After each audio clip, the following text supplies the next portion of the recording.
Hello বন্ধুরা, আপনি phone কেনার পর থেকে কখনো কি আপনার ফোনের প্লে স্টোরটাকে আপডেট করেছেন? করেননি।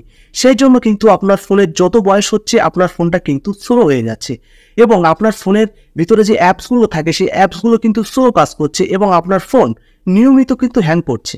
তো এই গুগল প্লে স্টোর থেকে কিন্তু আমরা বিভিন্ন অ্যাপস আপডেট দিয়ে থাকি, কিন্তু এই গুগল প্লে স্টোরটাকে কিন্তু আমরা আপডেট করি না।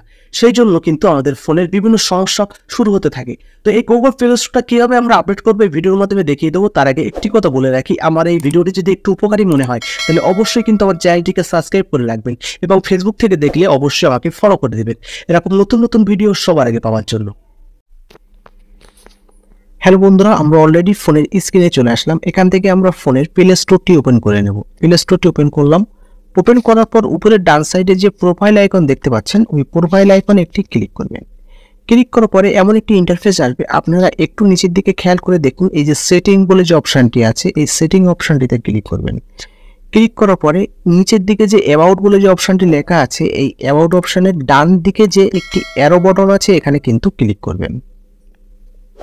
ক্লিক করার পর এমন একটি ইন্টারফেস আপনাদের সামনে চলে আসবে। আপনারা একটু নিচের দিকে লক্ষ্য করুন, এখানে লেখা আছে কিন্তু আপডেট প্লে স্টোর।